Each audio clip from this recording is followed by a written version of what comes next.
some area of their life, and likely you in your business. Piss poor planning prevents proper performance. Piss poor planning prevents proper performance. And we're going to show you some ways that this is killing your sales process. This is preventing you from being able to get clients more consistently, more predictably, easier, with more profit. Say hello, Cindy. Hello, Cindy. So You're so funny. it's so funny. Yeah, I love this topic about planning because it's not sexy and nobody really thinks about it until it's too late. I think there's a big misunderstanding about what planning is. Um, and as we end a year, as we're in the last 40, 50 days of 2024, there is going to be a lot of conversation, a lot of opportunities for entrepreneurs, for business owners to plan to be successful in 2025. So, correction, just the title, in case you were looking at it, said piss poor preparation. And preparation is akin to planning. They go together, but they're not exactly the same thing. However, you will see us using those terms interchangeably. That's a great point. People jump into planning without any preparation. And then I think that, again, the biggest challenge is not preparing properly, and you're out solving a problem that's really a symptom and not a problem. And again, you have a plan that just doesn't work. So, did you ever have a saying that would float around your home like mine did? I can hear my mother's voice right now saying, whenever I had, hey, by the way, I got a field trip tomorrow, or I want to go to this event or this concert this weekend, whatever it was going to be. And her favorite response to me was, piss poor planning on your part doesn't constitute an emergency on mine. Right. Type in the chat if you have that anywhere echoing in your head, if somebody told you that, or if you've just heard that. But it's one that has been in my life for my whole life. And the problem is I never had anything to say back because she's right. I had to do a better job of planning for this opportunity, planning to get it in front of her, planning for whatever was going to need to happen in order for me to take advantage of this thing. And so that's kind of what this is diving into here. Piss poor planning on your part does not constitute an emergency on mine. And you need to be thinking about the sales process, sales system. Don't just think about the sales conversation, although that is hugely beneficial. You will see this show up there too. The first thing that I want to highlight is that planning is not an event. It's a process.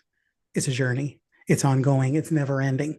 It's always something you should be looking towards. Preparation is not, oh, I've prepared. It's how am I preparing? How am I always optimizing what I'm doing so that I show up for people in the right way? Another quote that I hear often from a former colleague years ago that I used to work for. He used to say famously that winging it gets you winging it results. Winging it gets you winging it results. You should be typing this stuff down because this is important. None of this is rocket science, but damn, is it true and very, very accurate and game changing if you're not adopting this. Okay, winging it gets you winging it results. Where are you winging it? Type in the chat right now. Where are you winging it in your sales process? I'm not asking if you are, I'm asking where you are, because there's no possibility that you're not, that none of it is being ad-libbed, ad hoc, and it's okay.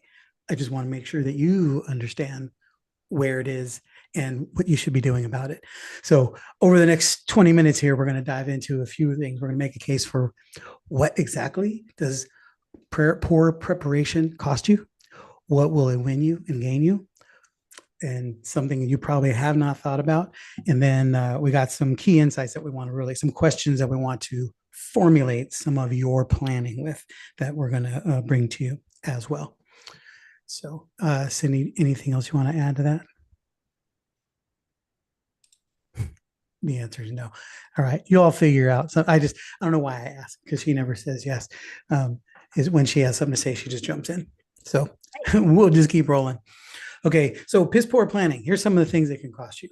And there's no slides today. This is just us talking. So I want to get you to prompt, engage, respond, type in the chat. Don't just nod at me because I don't know. I can't see you. So don't just nod and say, yeah, I got that. That makes sense.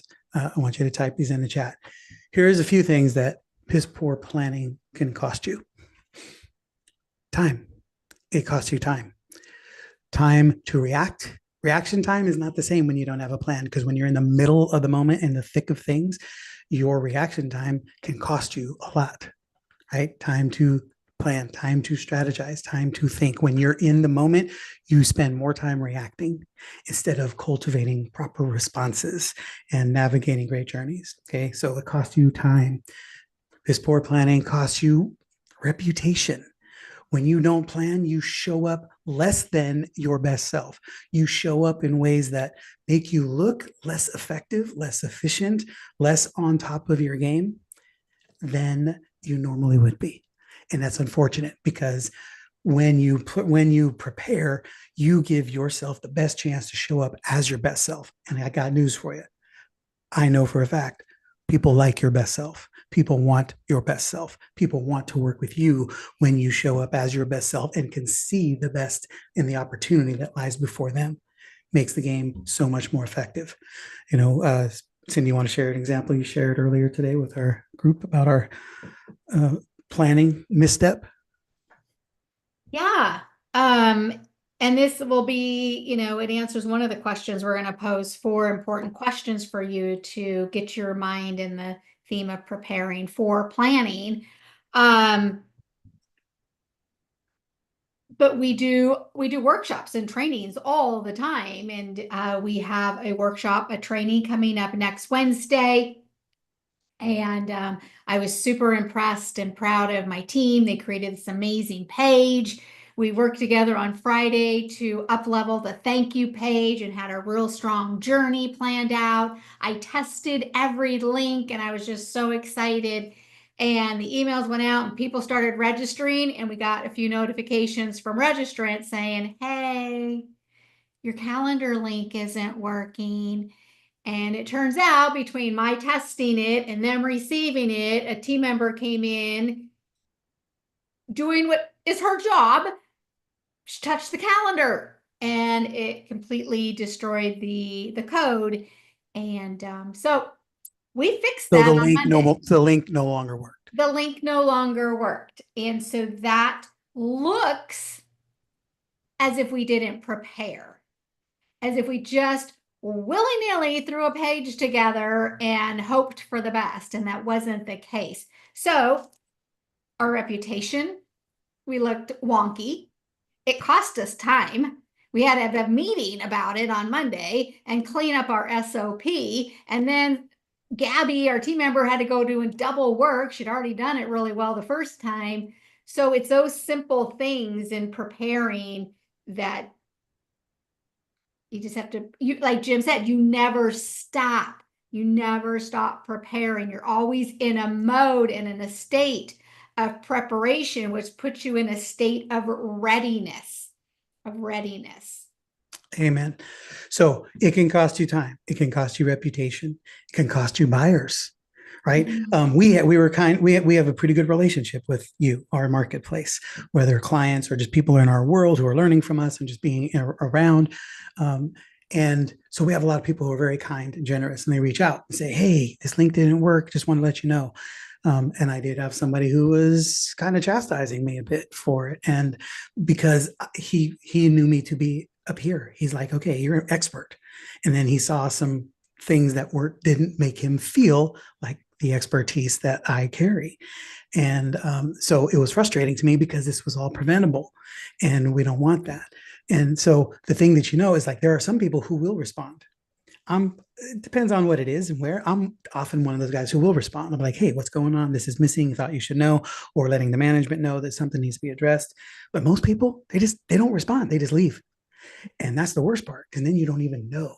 So you need to make sure that everything is dialed in because it can cost you buyers with the reputation. With buyers comes revenue. You lose revenue. You lose necessary revenue. And here's the key. These are often unforced errors.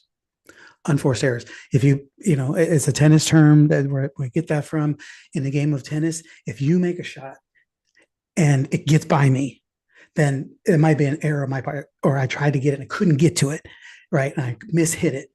That was a forced error. That means you forced me to make a mistake. But when I serve it and I just hit it into the net, that's an unforced error. That's something that could have been greatly preventable had I taken more focus on what I was doing. And unforced errors cost you everything, and it costs you revenue. Every time you make unforced errors, just take this perspective that every unforced error is costing you revenue. Don't wonder if it is. Just know that it is. And usually, it's costing you time, reputation, buyers, and revenue. Correct. And that's freaking frustrating. That's what adds layers of frustration to an entrepreneur, to a business owner's life, which then makes you less productive for that moment, for that day, for that hour. Like it's. Ugh. So, and then the fifth thing, it costs you a lot of things, but this is the fifth bullet that we're going to hit on. It costs you opportunities. When you're not prepared, then you spend most of your time, effort, and energy in reaction mode. You're reacting to what's going on. So then you miss the bigger picture because you're focused on what's happening right in front of your face. And while it's important, you need to know what's going on right in front of your face. The better preparation you have, the more it allows you to move about the cabin more freely, and you get to see the landscape differently and capitalize on better opportunities. Okay.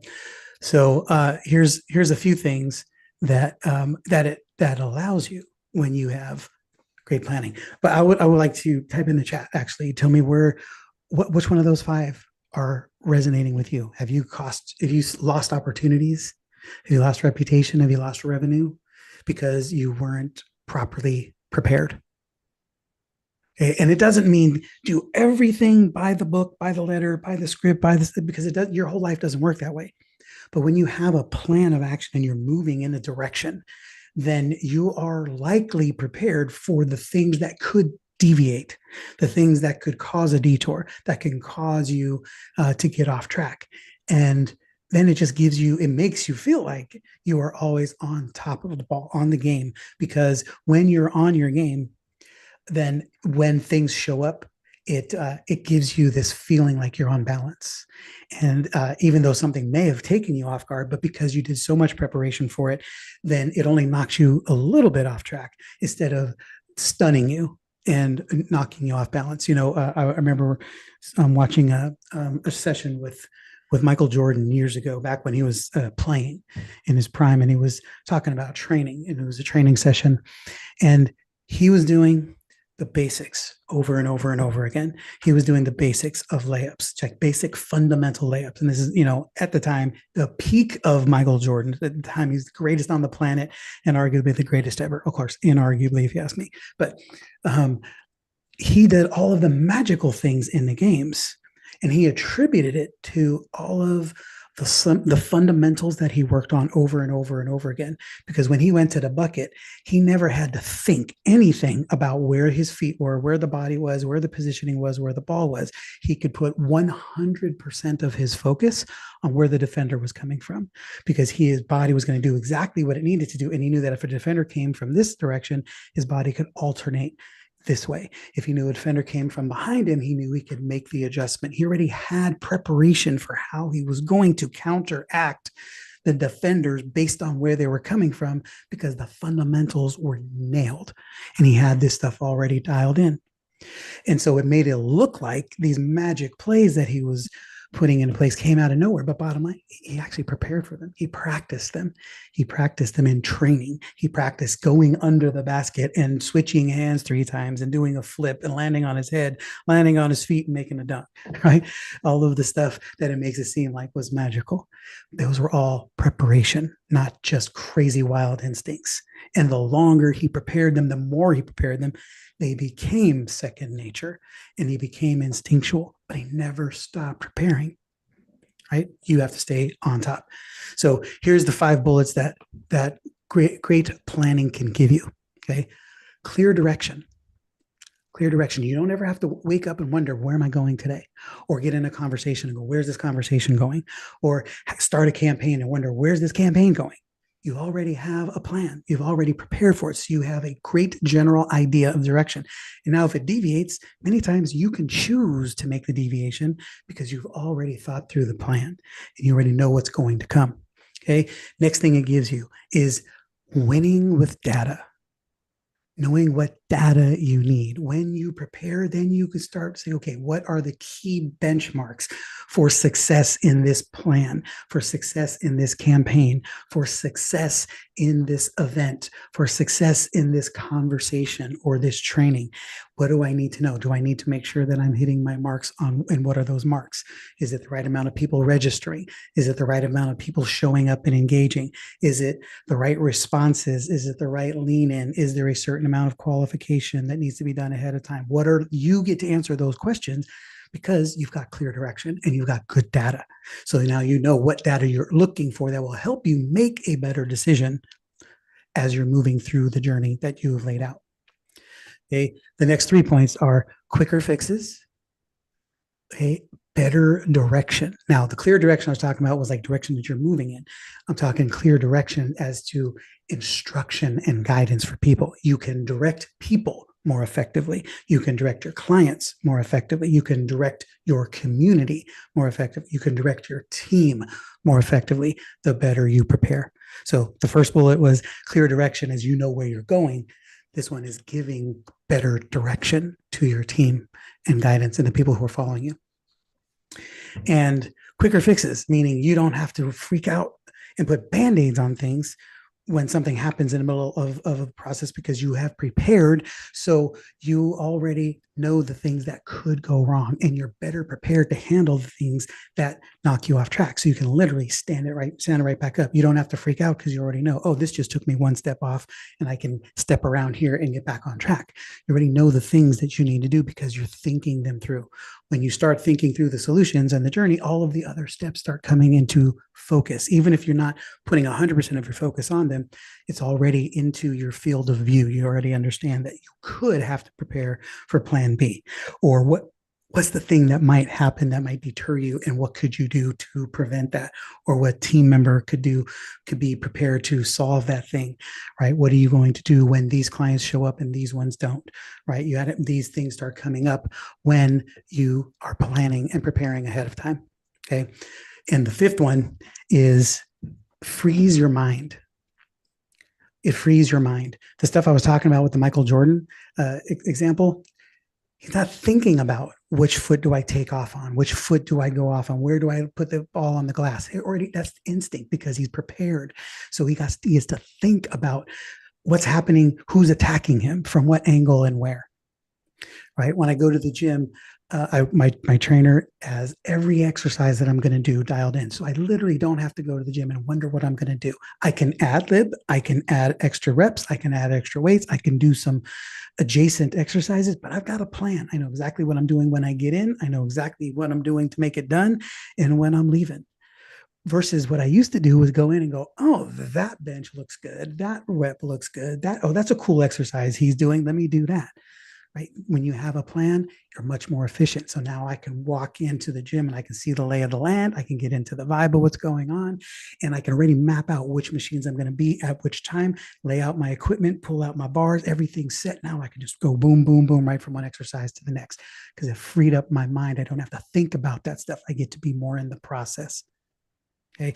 So that's the thing that does for you. And there's an exercise I'm just going to touch on here real quick, but I call it the thought units exercise. It's something I created years ago. And the concept is this. It's really simple. And I'm just going to do a super quick screen share on this.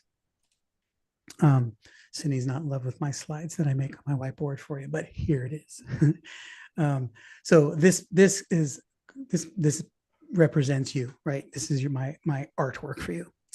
And the thought units exercise is, we all have capability for thought, and everybody's different. We have bigger capacities, some smaller capacities, but no matter what it is, then wherever you're starting, you're all at 100. We'll just call it 100 when you have full focus on where you are in the moment. Okay. We'll just call it 100 units of thought. And when you're present and in the moment and all here, you're not thinking about what's coming. You're not thinking about what's behind you. You're not worried about later, and you're not worried about what's happened. You are fully present. You are in your greatest version of you. You are here. You are present. You are truth. You are all in. And you're able to be in the moment because you're not having to worry about what else is going on. And when you plan and prepare, it puts you in a position of having to think less and be more. You don't have to worry about what's my next question? Where do I go in the script? What's the next step in the journey? You literally get to just be present and engage and respond to the environment. Many times I see this as me sitting above the situation and just going, now that's interesting. Watching, me having a conversation with somebody or me in the moment because Cindy gets, as a man, I tend to be very, very focused in the box that I'm in, right? We've heard the term of men are waffles and women are spaghetti and however you want to think about that. But when I'm in my square, I'm crushing this square because I don't worry about the square I was just in, and I don't have time to think about the square that I'm going to, because I've prepared for this square. So I already know that I can handle this and own this moment and own this opportunity. And because I'm here and present, I can also pull back and I can see everything else that's going on here. If I showed up to this conversation worried about how many people are showing up, who's here, how many people are watching this, did I prepare this correctly? All this, I have no more thought units. I've taken 50% of my thought units, left it there, which leaves only 50% of me to be here. And then I'm not in the moment. I'm not able to express, not able to engage. I'm not able to make adjustments and read the room. Right. So if you want more about that, I have a whole training. I actually want to turn one of these power plays into a thought units exercise, and I can do a whole deep training on it because it's something that's very necessary for everybody. So type in the chat if you want to know more about thought units. But that's the main overview on it for today that I want to think how it shows up. And like I talked about that, overworked, overwhelmed business owner, it's this. So I love the 5 benefits, right? You're going to have a clear direction. You're going to win with data. You can make quicker fixes. You direct people well, and you free up your mind. Like we talk to our team, and when we say things, when we request things, when we're all in a group and we're saying this is the direction we're moving, Jim and I release it. Great, this is being done. They've taken it. And then when we find out it hasn't or it didn't go well, now it's occupying a piece of our brain. And until me and that team member close that loop, I'm right here with 8% of my brain going, did it get fixed? Did it get fixed? Did it get fixed? Should I go look at it? Should I fix it? And hey, I'm telling you, from a truth, I just got off a call with Tony, who's our amazing tech genius and one of our clients. And because I had thought units that I didn't believe were getting collapsed soon enough, I went in and touched stuff and I messed stuff up. So then I get in don't trouble. roll I get you in trouble for that all did the time. that with another platform, and we had a big old discussion Yeah, we about just that. had this like a couple of days ago. The team all decided that I'm no longer touching those things. I'm not touching stuff. Get out. So we got to Get let the out. team do what they do. Because it was an open loop for him. We wanted some reoccurring blah, blah, blahs. And so he thought he would help us, and he went in to try and create this, and it created these never ending loops, these tasks that would never allow us to say we were done. So, but all of that's because we had open loops. We had thought units that were just like hanging out, like I can close those loops. I can solve this myself. But the one thing that we've done, and if you want this document, we'd be happy to share it with you, is we have a 1-page project plan. And it's everything that Jim shared about the direction. We're going to win with data. Quick fixes. There's a section of the project plan that's like, if this happens, this is what we're going to do. So we think about it ahead of time before we just jump in and start new projects. There's 5 benchmarks, which allows us to direct our team, our resources, our communication, our clients, all of that correctly based on the 5 benchmarks that are part of this 1-page project plan. So that's how we prepare before we set a full plan in motion, and we look at what could go wrong, what could not. But that really, it allowed me to see that, wow, that project plan helps with all 5 of these things. I'm done. Okay. So I want to know what's coming up for you. Type in the chat right now. Where do you think you're really crushing it? Give yourself a scale of 1 to 10. Are you a 10, meaning you are super prepared all the time for everything? Are you a 1, meaning you have not prepared very well for much and life is just kicking your butt, and business is hitting you in the face? Um, and I'm not really a subscriber to how you do anything is how you do everything, because I've seen people do great in one area and bad in others. So just because you plan really well in your business life doesn't mean your personal life is also on point, and vice versa. So the thing I want you to look at, though, is where are areas where you are crushing it with planning? Is your marriage doing great because you take great care to plan time with your spouse? Is your kids' schedule on point because you plan for everything and prepare and you never miss a thing? But then your business is just hap and circumstance. It's just you moving haphazard all over the place, hoping to react. You open up your calendar or you open up your inbox, and that's what determines your day.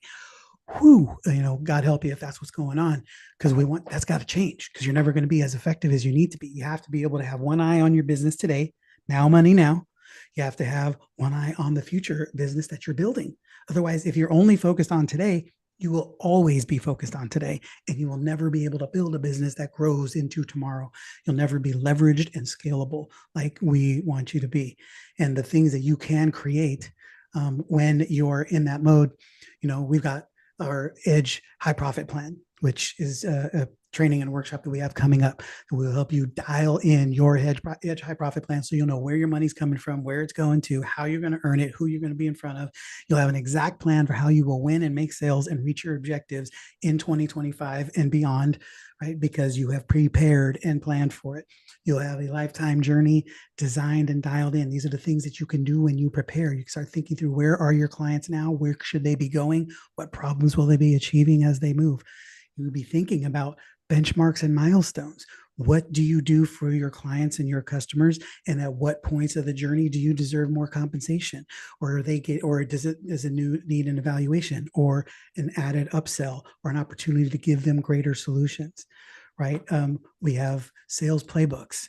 We have business playbooks that we operate from as a company, so that we know what are all the campaigns we're working on, what are the things we're doing. So when we're in sales conversations or in the middle of a campaign, we already have everything in front of us that we've already discussed, that might happen, that could happen, that we want to offer, that we want to introduce people to, that we want to bring about in front of people. And all of this stuff makes life differently, right? Makes life just move differently, right? You operate at a different level, and you can see the whole field instead of just the defender that's bearing down upon you. You want to be able to see everything that's going on and make great decisions that feel good and help you succeed and excel. So you're not just reacting to the moment. What is? I really want to know what is the area that you feel like you've really crushed it in your preparation, and where are just pick 2. Don't beat yourself up. It's easy to start picking yourself apart when you start looking at this. You go, man, I am just missing all over the place. What's the number one area you're seeing that you can better prepare? And what is it costing you? Is it costing you revenue? Is it costing you opportunities? Is it costing you reputation? Right? What are the things that is costing you? And can you see one great benefit, one of clarity and direction, and how you can better lead your team, your community, your clients, if you have just a little bit better preparation? Not even a whole lot. Just you start thinking through the week before the week starts, you plan it out ahead of time, and you start being ready for the things that occur. And wherever you need help in that area, let us know. We'd love to see what we can do to put our brain, our systems, our processes in front of you, see what we can do to help you just sort it out. A 15-minute conversation, do a world of good. We are happy to see what we can do to share you some resources that we have, because we've got plenty. One other area that's really big that I don't think people take enough advantage of is preparing for your calls, your presentations, and your trainings. And we have a resource that I'd love to share with you, and it's called our Sales Call Audit Checklist. And we have done hundreds of thousands of sales calls over our journey here together, and we have mastered the process of the sales call audit. And we are really good at finding all the broken areas, not just in your conversations, but in your sales process by diving into what you're doing with your sales conversations. We have an AI platform that we have trained on our framework for auditing. So if you want to know more about that, we're happy to share that with you. But we have a checklist, a framework that you can use to literally just listen to a recorded call that you've done and apply all of the checklist that we have for you, and you will find immediate improvement. Guarantee you'll improve by 10% right away on your next calls with this. And this is part of preparing. You start seeing what you're doing well, so you continue to do it well, and what you're not doing well, so that you can optimize and improve it. And of course, we're always here to help put our eyes and ears on what you're doing and see what we can do to give you that exponential increase so you can start doubling your results and making real massive impact. So the power of planning and preparation eliminates the pain of piss poor preparation. We don't want it to cost you. It costs you frustration. It's bad enough if it costs you your own, how you look at yourself in the mirror. What I don't want it to cost you is your reputation, clients, revenue. There's no reason for that, because those are totally forgivable and avoidable errors. So let's get you in that track. Okay. So make yourself a powerful preparer. Type in the chat if you want to call out a checklist or access to any of our trainings that will help support you in this area. Thanks as always for trusting us to be part of your success team, and we'll see you on the next one.